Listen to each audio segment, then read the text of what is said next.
अस्सलाम वालेकुम, मैं हूं मुनीज़े जहांगीर और आप देख रहे हैं प्रोग्राम स्पॉटलाइट। नाजरीन, हम अक्सर मुल्क के अंदरूनी हालात के ऊपर बात करते हैं, मगर अब ये बात होनी शुरू हो गई है कि अगर हमारी मईशत ने तरक्की करनी है तो तजारत होना जरूरी होगी, और तजारत जो है वो हमारे हमसायों के साथ ही हो सकती है। ये बात सिर्फ सियासतदान नहीं मगर गैर सियासी हलके भी अब कर रहे हैं।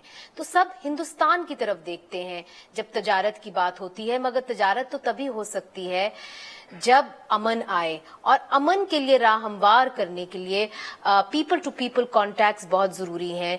तो आजकल आसमा जहांगीर कॉन्फ्रेंस अटेंड करने के लिए आए हुए हैं कुछ इंडियन डेलीगेट्स, लाहौर आए हुए हैं, और आपसे उनका तारुफ भी कराएंगे और इस पे भी बात करेंगे कि क्या हिंदुस्तान के अंदर एक ख्वाहिश है, जिस तरह पाकिस्तान में कई हलकों के अंदर ख्वाहिश पाई जाती है कि बाहमी ताल्लुकात जो हैं वो बहाल हों, और जो कॉम्प्रिहेंसिव बायलैटरल डायलॉग जो सस्पेंड हो गया था मुंबई हमलों के बाद, उसको फिर से बहाल किया जाए और दोनों मुल्कों के दरमियान जो है वो रवाबित जो है वापस कायम हो। तो आपसे तारुफ करवाते हैं हमारे जो हिंदुस्तानी गेस्ट आए हैं, और बड़े अरसे के बाद वाघा बॉर्डर खुला और वहां से जो लोग अमन की बात करते हैं, इंसानी हकूक की बात करते हैं हिंदुस्तान में, वो जो है लाहौर आए। तारुफ कराते हैं डॉक्टर सईदा हमीद से, जो कश्मीर में पैदा हुई और अब न्यू दिल्ली में रहती हैं। जनूबी एशिया में खवातीन और अक़लियतों के हकूक को लेकर वो 20 से जायद कुतब जो हैं वो लिख चुकी हैं, और वो प्लानिंग कमीशन ऑफ इंडिया में खिदमात सर अंजाम दे चुकी हैं और नेशनल कमीशन फॉर वीमेन की बड़ी अहम मेंबर रही हैं। बहुत बहुत शुक्रिया and a very very warm welcome to Pakistan. उनके साथ तशरीफ रखती हैं डॉक्टर रोशमी गोस्वामी, जो हकूक़ नस्वां और इंसानी हकूक की कारकुन है, और मुसल्लह तनाज़ात का जो असर है वो मुतासरा इलाकों की औरतों पर पड़ता है, उसका वो तज्ज़िया भी करती रहती हैं। और ये सहर की south Asians for human rights की को चेयरपर्सन है, जिन्होंने हमेशा बात की कि सहर जो है, जितने भी सार्क ममालिक हैं, उनको आपस में रवाबित और तेज करने चाहिए। और अमरीकी तंजीम जो है अर्जेंट एक्शन एड फंड की जो है वो गवर्निंग बोर्ड मेंबर रही हैं, और ये तंजीम पूरी दुनिया में औरतों के हकूक के लिए काम करती रही है। उनके साथ जो है तशरीफ रखती हैं एक सहाफ़ी हैं, इंडिपेंडेंट सहाफ़ी हैं, मालिनी सुब्रमण्यम, भारतीय सहाफ़ी हैं, और ये न्यूज़ वेबसाइट स्क्रोल इनमें लिखती रहती हैं और बाकी मैगजीन्स के अंदर लिखती रहती हैं। ये उन चंद सहाफ़ियों में शामिल थीं जो 2016 तक रियासत छत्तीसगढ़ के इलाके बस्तर से रिपोर्टिंग करती रही, और रियासत छत्तीसगढ़ का ये जो इलाका है नाजरीन, ये माओइस्ट और सिक्योरिटी फोर्सेस के दरमियान लड़ाई का मरकज रहा है। आप अक्सर सुनते रहे होंगे कि माओइस्ट इलाके के अंदर वहां पे कॉन्फ्लिक्ट रहा है, और उधर कितना मुश्किल है सहाफियों का वहां काम करना, मगर ये वहां पे काम करती रही हैं।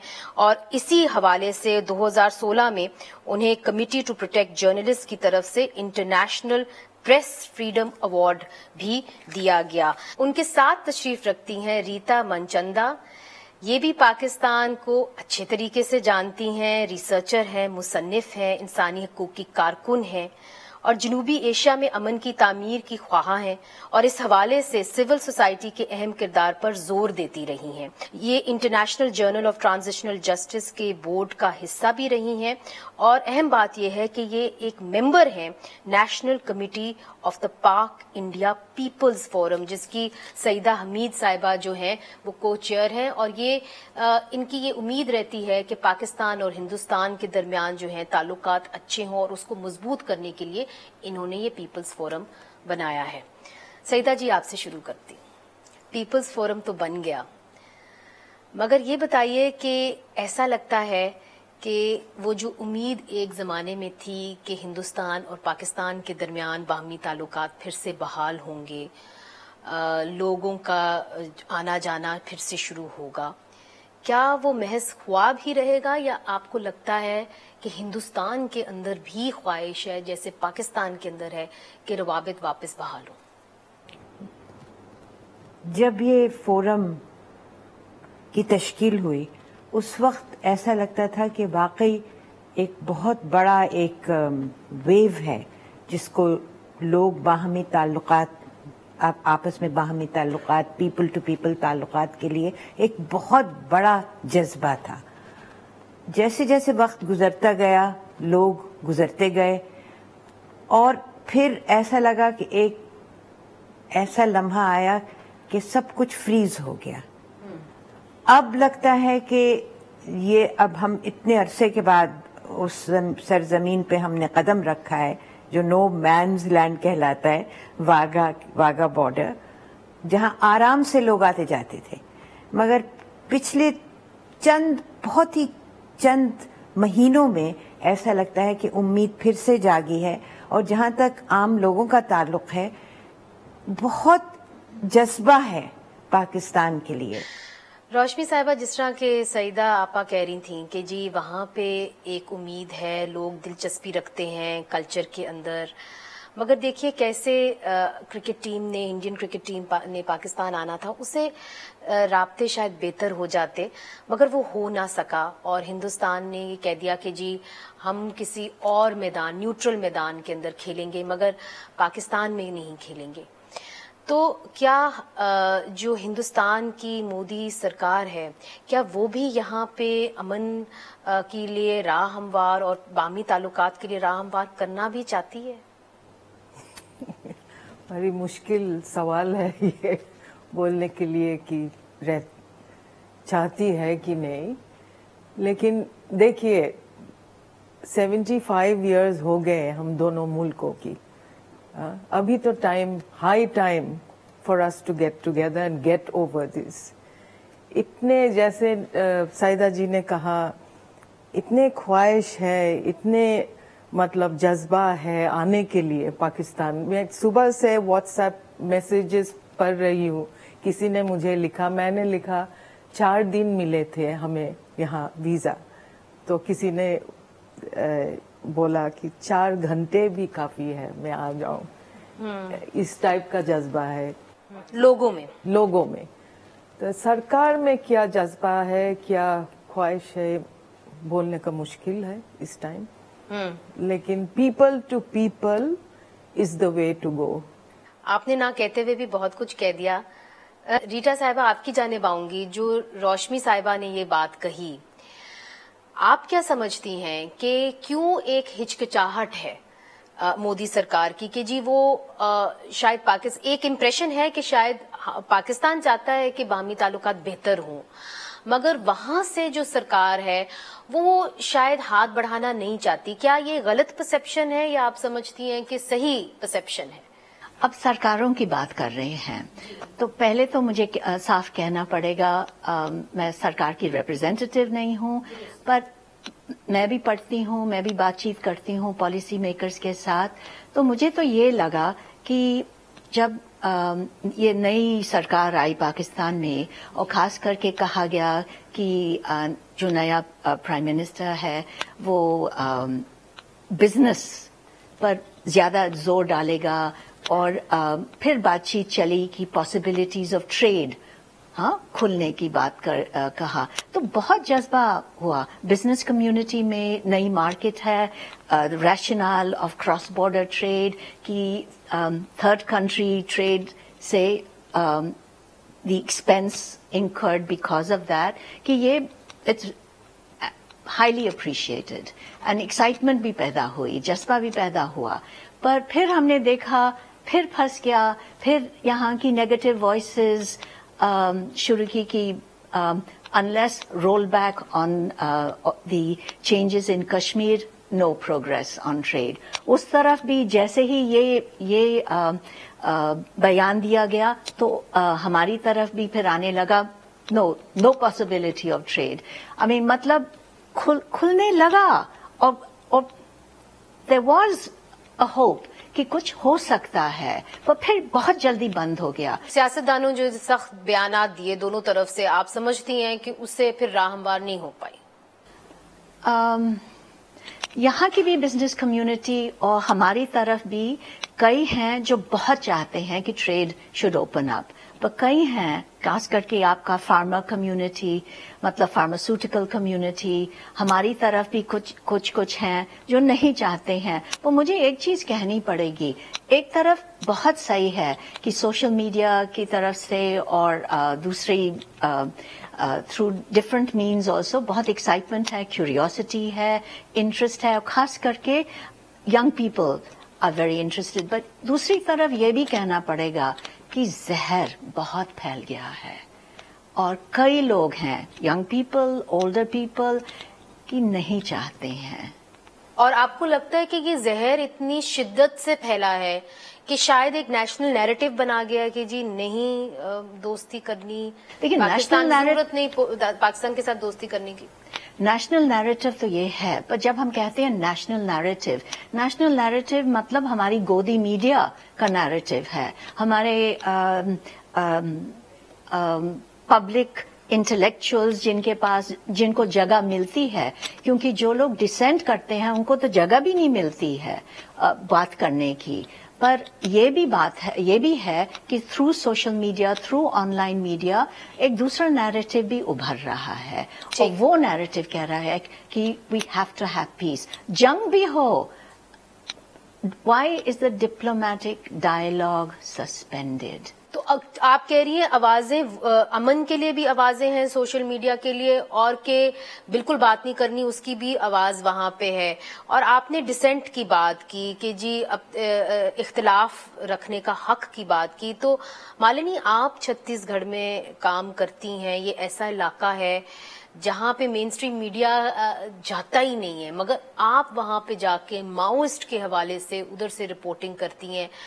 मुझे ये बताइए कि क्या वहां पे इंडिया पाकिस्तान के इश्यू को लेके ऊपर बहस भी होती है कि वो अपनी मुसीबतों में इतने घिरे हुए हैं कि इन मामलात के ऊपर बात ही नहीं हो पाती?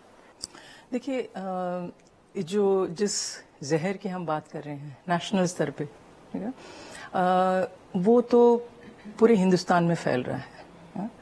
और छत्तीसगढ़ जैसे इलाके में जो एक काफी मतलब 35% आदिवासी इलाका है, और काफी उनके जो जीवन है वो जल जंगल जमीन के इर्द गिर्द घूमता है। उनके लिए रोजाना अपना कमाई करना, अपनी लाइवलीहुड को बचाना, वो अपने में एक बहुत बड़ी दिक्कत है। लेकिन इस बीच में जो शहर में छोटे कस्बों में जहां मुस्लिम समुदाय रहते हैं, अमन के साथ रहते थे, कभी दिक्कत नहीं हुआ। लेकिन जिस शहर में मैं रहती हूँ, जगदलपुर जैसे शहर में, जहां ज्यादातर ट्रेड्स या बिजनेस लोग हैं, वो अन्य प्रदेशों से हैं, यूपी बिहार के बहुल्य समुदाय, हिंदू समाज से हैं, जैन समाज से हैं। 15 साल तक बीजेपी की सरकार रही है, तो उन्होंने काफी विपक्ष किया है इस बात को कि ज्यादा से ज्यादा वहां पर बिजनेस जो है हिंदू इनके साथ रहे। और सडनली वो जिस तरीके की रामनवमी है या गणेश चतुर्थी है, उसको इतने बड़े तरीके से मनाते हैं, ऑलमोस्ट लाइक बड़े पैमाने पे, और फिर अनफॉर्चुनेटली मुस्लिम समुदाय को उसमें जुड़ के उनको पानी देना, ये बताने के लिए कि भाई हम आप लोग के साथ हैं, हमको अलग मत करिए ना। और उसको न्यूज़पेपर में बाकायदा बहुत रिपोर्टर्स को बोलते भी हैं, डालिए ताकि लोग हमको अलग ना समझें, ठीक है। तो ये मैं एक छोटे कस्बे की बात कर रही हूँ, जगदलपुर, जहां पे मैं रह रही हूँ, जहां पर एक्चुअली मुद्दा माओइस्ट और सरकार के बीच की जंग की बात है ना? और उस बीच में छोटे कस्बों में ये मुद्दे भी सामने आते हैं। बाकी जो बात करें, सिर्फ दिल्ली की बात नहीं, कर्नाटका में इतना बड़ा मुद्दा हो रहा है, बाकी जगहों में, यूपी में तो बहुत बड़ा है। लेकिन मैं बस्तर की बात से बाकी जो हो रहा है, मैं इतना ही कहना चाहूंगी। देखो, आज की तारीख में बीजेपी सरकार ने नेशनलिज्म को बहुत बड़ा मुद्दा, उसी के बल पे वो पूरे अपने वोट्स को गैदर कर रही है, और नेशनलिज्म को वोट में कन्वर्ट करके लोगों को साथ और रखने उसके का। अंदर पाकिस्तान के साथ बाहमी ताल्लुकात फिट नहीं होते, राइट। तो इसलिए वो एक एनिमी बना के रखेंगे। देखिए, जन लोगों के बहुत बढ़िया है। मुझे कहीं पर भी कल कितने नौजवान युवक आके हमको कांग्रेचुलेट, मैं तो क्रिकेट देखती भी नहीं हूँ, मुझे कहा कि आपके क्रिकेटर्स ने क्या मजेदार खेला है, हम तो मिठाइयां बांट रहे थे। ये कहीं मतलब कभी कभार मैं कहती हूँ भारत में इस चीज की नहीं खुशी मनाते कि हमने मैच जीता है, वो तो बड़ी खुशी की बात है, लेकिन ये मनाएंगे कि हमने पाकिस्तान को हराया है। मतलब ये भी एक दुख की बात है कि धीरे धीरे इस तरीके की चीजें हो रही हैं। ये आपने बहुत ही इम्पोर्टेंट एक पॉइंट उठाया है और मुझे बड़ी खुशी हुई ये जान के लाहौरियों ने आपको दिल खोल के आपको वेलकम किया। मगर जो हिंदुस्तान के अंदर आपने बताया जिस किस्म की हवा बन रही है नेशनलिज्म को लेके, उसके अंदर पाकिस्तान के लिए शायद जगह ना हो, मगर वहां पे जो अक़लियतें हैं उनके ऊपर क्या बराह रास्त इस नेशनलिज्म की हवा का असर हुआ है, इस पे बात करेंगे वक्फे के बाद। वेलकम बैक नाजरीन। स्पॉटलाइट है पाकिस्तान और इंडिया के बाहमी ताल्लुकात के ऊपर कि कैसे बाहमी ताल्लुकात आगे बढ़ ही नहीं रहे, सस्पेंड हो चुके हैं और मुंबई हमलों के बाद कोई वाजे या मुस्बत किस्म की पेशरफ नहीं हो पाई। ब्रेक से पहले मालिनी जो एक सहाफी हैं, इंडिपेंडेंट सहाफी हैं, छत्तीसगढ़ में माओइस्ट के ऊपर रिपोर्ट करती हैं, हमें बता रही थी कि हिंदुस्तान में एक ऐसी हवा बन चुकी है जहां पे मोदी सरकार नेशनलिज्म को लेके आगे चलना चाहती है और शायद इसके अंदर पाकिस्तान के साथ दुश्मनी ही उनका एक नैरेटिव के अंदर जो है वो बिचता है, तो वो शायद ना चाहें कि अमन मुज़ाकरात फिर से बहाल हों। सईदा आपा, जो अक़लियतों के ऊपर असर हो रहा है और आपने तो ख़वातीन के साथ काम किया है, मुस्लिम ख़वातीन के साथ काम किया है, क्या जो हम यहाँ से देख रहे हैं कि तंग होती जा रही है जमीन अक़लियतों के लिए वहां पे, क्या ऐसा ही है कि ये जो हमें कहते हैं कि जी बुरा परसेप्शन बना दिया गया है, हम लोग झूठ बोल रहे हैं, मीडिया भी झूठ बोल रहा है? मैं तो ऐसे एरिया में रहती हूँ जहाँ 90% मुसलमान हैं, तो मेरा एक माइक्रोकॉज़म है आपके सामने, दिल्ली के अंदर, दिल्ली में। तो अब आप सारी आजकल कोई चीज ढकी छुपी तो है नहीं, लिंचिंग्स भी हो रही हैं, मर्डर्स भी हो रहे हैं, टॉर्चर्स भी हो रहे हैं। मुस्कान को भी हमने देखा कि कैसे उसने कहा कि सर को कवर करना मेरा हक है। हाँ, वो पूरा हिजाब की जो इतनी बड़ी कंट्रोवर्सी हुई है, अक़लियतों के लिए बहुत मुश्किल का वक्त है। हम लोग 200 मिलियन मुस्लिम्स हैं। नजरें जो इस वक्त जमी हुई हैं 2024 पे जमी हुई हैं, इलेक्शंस के टाइम पे, तो उसमें इंतखाबात पे जमी हुई हैं और उसमें ये सबसे बड़ा सवाल ये है कि क्या हेट पॉलिटिक्स पे एक दूसरे को पोलराइज करके यही आजादी और यही इलेक्शन जीतने का एक only window to win the election ये है, या बाहमी ताल्लुकात में अगर कोई नरमी आए, किसी किस्म की फ्लेक्सिबिलिटी आए तो वो लोगों को अपील करेगी? ये बहुत बड़ा सवाल है। इस वक्त एक खास तरीके ये प्रेजेंट गवर्नमेंट एक तरह से अपने पॉलिसीज को अनरावल कर रही है। एक उनके बहुत बड़े एक राष्ट्रीय स्वयं सेवक संघ जो कि इनका थिंक टैंक है, उनके बहुत बड़े एक सरबराह हैं जो इस वक्त मुख्तलिफ मज़ारों में जा रहे हैं, मुसलमानों से मिल रहे हैं, मसाजिद में जा रहे हैं, कुछ मुसलमानों के ग्रुप से मिल रहे हैं। वो भी एक रियलिटी है। अब उसके अंदर खाना क्या है, चाह रहे हैं, हालात को बेहतर करना चाह रहे हैं, उसके कई इंटरप्रिटेशंस हो सकते हैं। अच्छा। एक सिनिकल इंटरप्रिटेशन हो सकता है और एक ये हो सकता है कि हालात, क्योंकि 200 मिलियन कोई ऐसा इतना नंबर नहीं कि आप उनको नजरअंदाज कर दें इलेक्शंस के अंदर, खास तौर पे बिल्कुल नहीं कर सकते। यही सवाल मैं रोशनी जी से करूंगी, आपकी नजर में कौन सी लहर ऊपर आएगी? चूंकि देखें इलेक्शंस आने वाले हैं, आपके यहाँ इलेक्शंस 2024 में होंगे, 2 साल बाद होंगे, हमारे वैसे पहले हो जाएंगे, मगर उसके अंदर आप जिस तरह कि इन्होंने कहा कि 200 मिलियन तादाद है मुसलमानों की, कैसे इतनी बड़ी मुसलमान पॉपुलेशन को आप इग्नोर कर सकते हैं, खास तौर पे इलेक्शंस में, क्योंकि पॉलिटिशियन तो भूखे होते हैं वोट के। कॉन्फ्रेंस में बहुत एक अहम नुक्ता उठा, वो था क्लाइमेट चेंज। और ये जो climate change is binds Pakistan and India together at the hip. We cannot be separated. If you are intelligently going to address issues of climate change, of glacial melting, the implications सिर्फ पाकिस्तान में नहीं होगा, ये India में भी होगी। रीटा साहिबा, आपकी जानिब आऊंगी। जिस तरह के रोशनी ने बात की कि जी क्लाइमेट एक ऐसी चीज है जिसके ऊपर तमाम जो खित्ते के वुज़रा आज़म हैं, लीडरान हैं सियासी, वो इकट्ठे हो सकते हैं। अब हिंदुस्तान सबसे बड़ा मुल्क है इस खित्ते के अंदर। क्या जो आपकी करंट गवर्नमेंट है, आपके वजीर आजम हैं, उनके अंदर ये चाहत है कि इस इशू को लेके आप तमाम लीडरान को बशमूल पाकिस्तान इकट्ठा करें इस इशू के ऊपर? एक तो है कि फॉरेन पॉलिसी के नजरिए से देखें तो आज जो हमारी हुकूमत है और खासकर आज जो हमारा लीडर है प्राइम मिनिस्टर मोदी, उनकी बहुत ख्वाहिशें हैं कि इंटरनेशनल स्टेज पर India should be a big player. Right. Climate change के बारे में yes, but much more security council seat as well as a big player on every table in the international system. But problem ये है कि वो पहचानते भी हैं कि the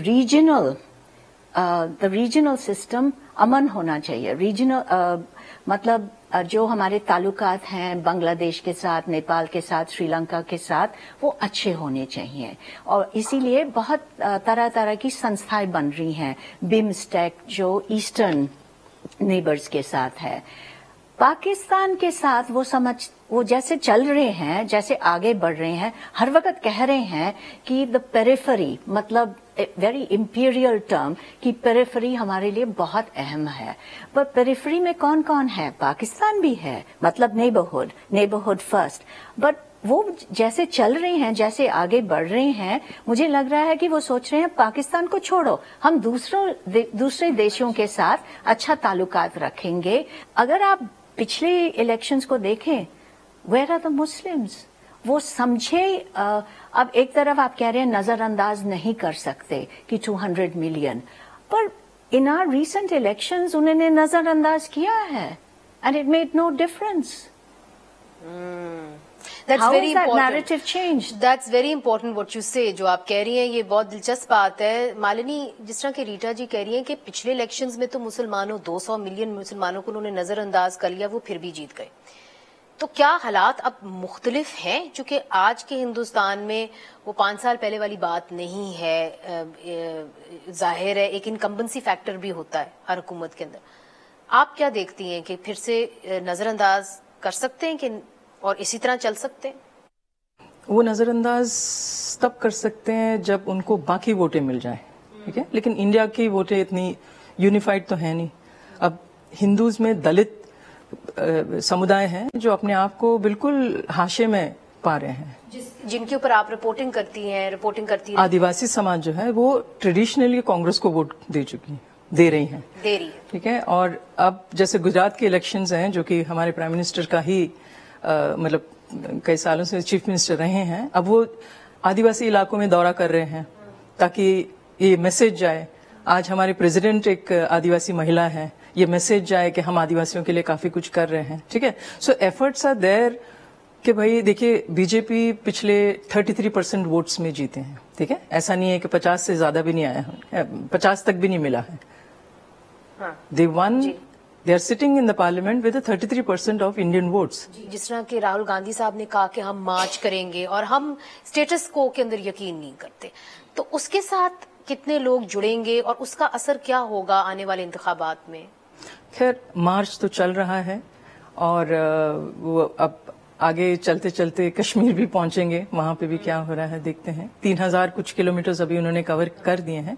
लोगों के का जुड़ाव काफी बता रहे हैं और बीजेपी थोड़ा इनसिक्योर भी फील कर रही है, जिस वजह से चूंकि अब उन्होंने खास करके मुद्दा अनएम्प्लॉयमेंट का, इन्फ्लेशन का, ये सारे मुद्दे उठाए हैं, महिलाओं की सुरक्षा को लेकर के। तो अब मोदी सरकार ने कहा है कि हम पिछले 48 घंटों में हम इतने सारी नौकरियां उपलब्ध कराएंगे, ठीक है। So the BJP government is feeling the pressure कि भाई हमको इसके लिए रिस्पॉन्ड करना पड़ेगा। नौजवान अगर इनके साथ जुड़ जाएं, इस बात को लेकर के सामने आए, महिलाएं अगर सामने आ जाएं, मुस्लिम समुदाय अगर अपने आप को इनसिक्योर फील करके कांग्रेस के साथ दोबारा आ जाएं, आदिवासी समुदाय अगर सामने आ जाए, तो फिर बीजेपी का वोट बैंक खतरे में है। तो वो साइमल्टेनियसली आदिवासी तो इलाकों आपको में लगता है कि इतना क्लियर कट नहीं होगा जितना कि लास्ट इलेक्शंस में था? इनको ज्यादा मेहनत करनी पड़ेगी बीजेपी को? करनी तो पड़ेगी, ठीक है, मुझे ठीक लगता है। ठीक है। इधर छोटा सा वक्फा लेते हैं, वक्फे के बाद जो कश्मीर के ऊपर बात की गई है उसके ऊपर भी आएंगे वक्फे के बाद। वेलकम बैक नाजरीन, स्पॉटलाइट है हिंदुस्तान और पाकिस्तान के ताल्लुकात पर, और हमारे साथ बैठे हुए हैं जो हिंदुस्तान से मेहमान आए हैं। सईदा आपा, ब्रेक से पहले मालिनी ने जो बात की, अब कश्मीर को लेके कश्मीर के ऊपर अब पेशरफ्त क्या होगी? क्योंकि पाकिस्तान तो बात करता है यूएन रेजोल्यूशंस की, मगर यूएन रेजोल्यूशंस के अंदर सिर्फ यही है कि प्लेबिसिट होगा तो उसके अंदर कश्मीरी या वोट डालेंगे हिंदुस्तान के लिए या वोट डालेंगे पाकिस्तान के लिए। तो क्या वो मसले का हल होगा? कश्मीरी क्या चाहते हैं, क्योंकि आप तो कश्मीर में पैदा हुए? जी, कश्मीरी अगर आप सच पूछें तो कश्मीरी न तो हिंदुस्तान चाहते हैं न तो पाकिस्तान चाहते हैं। हम क्या चाहते हैं? आज़ादी। यही स्लोगन पूरी वैली में ये गूंज रहा है। अच्छा, दूसरे मैं आपसे कहना चाहती हूँ कि जहाँ तक पंडित और हिंदुओं की और मुसलमानों की खलीज है, मैं एक आपके सामने एक शेर पेश करना चाह रही हूँ। और शायर कौन है? एक पंडित, हिंदू पंडित ब्रिज नारायण चकबस्त। और उन्होंने जो कहा है वो कश्मीर का, it's the image of Kashmir. उन्होंने कहा है, चप्पा चप्पा है मेरे कश्मीर का मेहमान नवाज। ब्रिज नारायण चकबस्त, चप्पा चप्पा है मेरे कश्मीर का मेहमान नवाज, राह में पत्थर के टुकड़ों ने दिया पानी मुझे। ये है कश्मीर की स्पिरिट। और कश्मीरी पंडित आज भी समझता है कि किसने ये खलीज पैदा की। रीटा साहिबा, आपकी जानिब आऊंगी। इस जो इन्होंने कहा है कि कश्मीरी चाहते हैं आज़ादी, मगर ऐसा लग नहीं रहा। वहां पे वो ये कह रहे हैं कि ऐसे कवानीन लाए जा रहे हैं कि मुसलमानों की माइनॉरिटी को कम किया जाए। वहां के लैंड को लेके भी तनाजा खड़ा हुआ है। ये ऊंट किस करवट बैठेगा? देखिए, एक तरफ है कि इंडिया की तरफ अगर आप देखिए, मतलब कश्मीर एक तरफ, इंडिया मेन लैंड इंडिया दूसरी तरफ। मेन लैंड इंडिया में यही नैरेटिव और मान भी गया है, लोग मान भी गए हैं कि कश्मीर प्रॉब्लम रिजॉल्व्ड। उस तरफ हम देखते ही नहीं हैं ज्यादातर। I mean except for may be a few people, लोग देखते ही नहीं हैं कश्मीर ना। एक तरफ तो आप जैसे आप कह रहे हो, बहुत जल्दबाजी में बदल रहा है। लैंड एक्विजिशन बाय आउटसाइडर्स, क्योंकि स्टेट सब्जेक्ट का वो जो कानून था वो बदल गया है, अब वो हटाया गया है तो कोई भी खरीद सकता है। लोग वहाँ कश्मीरी हैं, आप देख रहे हैं कि वो चुप बैठे हुए हैं। ये नहीं है कि उन्होंने मान लिया है, बस अभी तक कुछ सामने नहीं आया कि क्या सोच रहे हैं। ये है कि एलियनेशन कंप्लीट है, बात करने में भी हिचकते हैं, अब हमारे साथ भी बात करने में हिचकते हैं। और दूसरी तरफ है क्योंकि वहां पे खौफ है पर एक और भी है कि they don't trust us anymore. They don't even trust people who have walked with them all these years. और आपने तो वहां पे काफी जाके उनका साथ दिया, इंसानी हकूक की बात की, तो आप ये कह रहे हैं कि आपके साथ भी जो उनका एक ट्रस्ट का रिश्ता था वो टूट गया? वो टूट नहीं गया, हिल गया है। हाँ, और फिर हम भी पूछते हैं कि व्हाट इज दिस टारगेटिंग, पहली बहुत दिनों सालों के बाद targeting of migrants, targeting of pandits, कि इसका मतलब क्या है कि जो मूवमेंट, जो तहरीक अब उभर रही है, क्या this is going to be a much more dangerous one? तो एकदम फट के, जिसे कहते हैं प्रेशर कुकर से बाहर चीजें ना आ जाए। मालिनी, आपसे माओइस्ट के बारे में पूछूंगी, क्योंकि वहां पे भी एक तहरीक चली है, वो भी अपना एक पहचान चाहते हैं, आइडेंटिटी चाहते हैं। वो क्या चाहते हैं एग्जैक्टली हिंदुस्तान की रियासत से, और उसको आप कैसे इस तनाजुर में जोड़ती हैं, पाकिस्तान इंडिया के तनाजुर में? मैं इतना ही कहूंगी कि देखिए, माओइस्ट जो है वो उनका अल्टीमेट एम ये है कि सरकार इस तरीके से नहीं होनी चाहिए। वो तो सबको कहते हैं कि इलेक्शंस में वोट डालो ही मत ना, they are opposed to even the voting, क्योंकि वो कह रहे कि ये दिखावा है, कुछ नहीं हो रहा है। वहां पे तो फटवा किस्म की जाहिर ऐलान कर देते हैं कि भाई कोई वोट नहीं डालेगा। ठीक है, जरूर ये समझना है कि वहां के लोग क्या चाहते हैं। वहां के आदिवासी लोग ब्रिटिश काल से 1800 से अपने जल जंगल जमीन को बचाते हुए आ रहे हैं। ये कोई माओइस्ट के आने के बाद वो जल जंगल जमीन की बात नहीं कर रहे हैं। ठीक है, आज हम जब वहां की सरकार को पूछते हैं, भले वो अभी कांग्रेस की सरकार है छत्तीसगढ़ में, पहले भाजपा की सरकार थी, लेकिन कोई अंतर नहीं है। जब से हम बात करते कि भाई लोग अपना जमीन नहीं देना चाहते हैं किसी कंपनी के लिए, लोग अपने जमीन को जबरदस्ती किसी सिक्योरिटी कैंप के लिए नहीं देना चाहते, अपने जल जंगल की जमीन की बात करते हैं, वो कहते हैं अरे आप तो फिर माओइस्ट जैसे बात करती हैं। जी, तो सवाल ये नहीं है कि वो माओइस्ट के कहने पर नहीं कर रहे, वो उनका पूरा जीवन उनके साथ जुड़ा हुआ है। तो लोग अपने हक की आवाज उठा रहे हैं, अपनी जमीन के लिए जो है वहां पे एक लड़ाई बाकायदा चल रही है। बिल्कुल। दुनिया में जो सबसे कम इंटीग्रेटेड इलाका है वो साउथ एशिया है, कि बाकी दुनिया के अंदर मुल्कों ने तो एक दूसरे से राब्ते बढ़ा लिए, मगर हम रह गए पीछे। तो अब ये बताइए कि बड़ा भाई तो हिंदुस्तान है, पहल तो उन्होंने करनी थी, ये पहल होती हुई नजर आ रही है? Concluding remarks from the people's लोगो, पीपल टू पीपल तो बिल्कुल आ रही है। यहाँ आके कल हम वही प्लान किया जो हमें फिर से जैसे आजमा ने शुरू किया था निमराना फोर्ट में 22 इयर्स बैक, एक डिक्लेरेशन की जरूरत है। हाँ, ऐसा जरूरत है। हमने प्लान भी कर लिया South Asians for human rights, जे अगले साल हम ये करेंगे, एक साथ लाएंगे 300-400 South Asians together to rethink, to revision, to reimagine South Asia. बहुत बहुत शुक्रिया कि आपने मुझे ये इंटरव्यू दिया, और उम्मीद है कि आप अपना जो बाकी का स्टे है लाहौर में उसको एंजॉय करेंगे, लाहौर को एंजॉय करेंगे। तो नाजरीन, चूंकि उन्होंने आसमा जहांगीर का जिक्र कर दिया, तो मैं ये जरूर कहूंगी कि हमेशा वो कहती थी कि जो लोग हैं वो आगे बढ़ गए और रियासतें पीछे रह गईं। उनकी ख्वाहिशात में वो क्या चाहते हैं, उनकी क्या जरूरियात हैं, वो लोग आगे बढ़ गए और रियासतें जो हैं पीछे रह गईं। तो पहले तो हम सिर्फ अपने मुल्क के बारे में ये सोचते थे, मगर आज पता चला कि हिंदुस्तान में भी यही हो रहा है, और लोग अमन की लहर जो वहां से उठी है, क्या अब वो उभर के सामने आएगी, ये तो वक्त ही बताएगा। मुनीज़ जहांगीर को आज के लिए इजाजत दीजिए। खुदा हाफिज।